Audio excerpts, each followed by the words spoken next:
रात के करीब 2 बज रहे थे। लॉज के सारे लोग सो गए। चारों ओर सुनसान छाया हुआ था, लेकिन रमेश बेड पर किताब रखकर अपनी गर्लफ्रेंड से चैटिंग कर रहा था, और ये ऐसा पिछले 2 सालों से करता आ रहा था।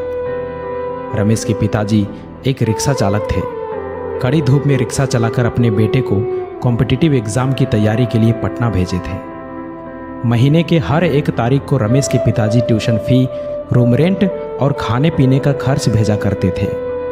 लेकिन एक दिन की बात है, अचानक रमेश की माँ फ़ोन करके कहती है कि बेटा, पिताजी की तबीयत बहुत ख़राब हो चुकी है, तुम जल्दी से घर आ जाओ। इतना सुनते ही रमेश भागा भागा हॉस्पिटल पहुंचा और वहां जाकर देखा कि उनकी माँ डॉक्टर के आगे हाथ जोड़ रही थी और कह रही थी कि डॉक्टर साहब, आप ऑपरेशन कीजिए।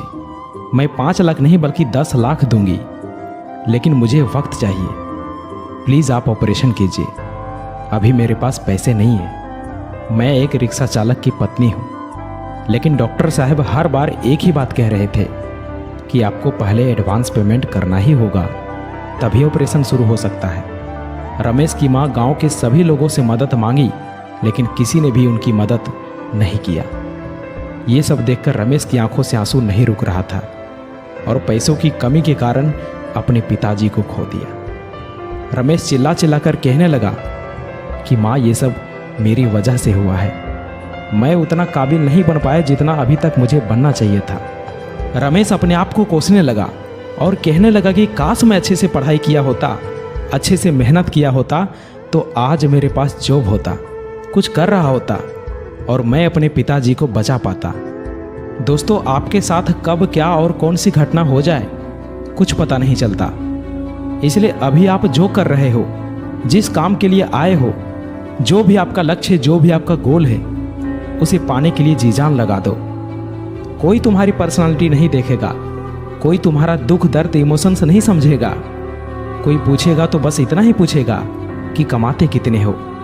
घर वालों ने तुम्हें नाम दिया, अब पहचान तुम्हें अपने दम पर बनानी है।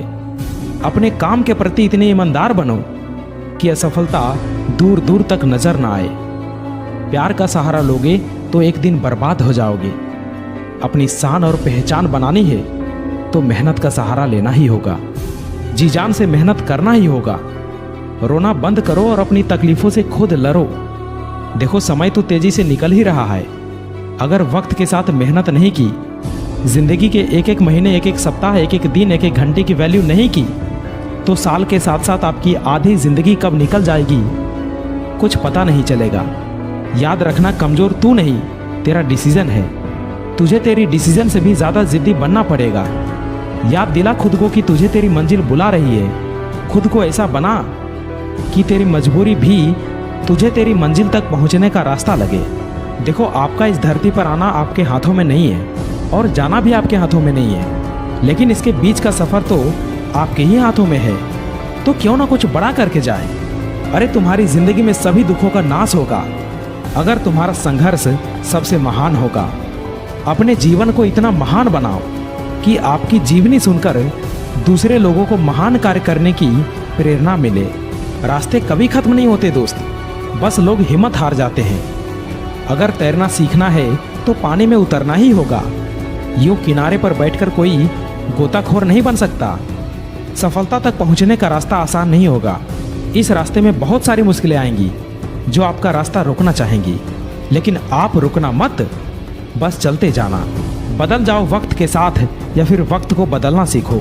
मजबूरियों को मत कोसो, हर हाल में चलना सीखो।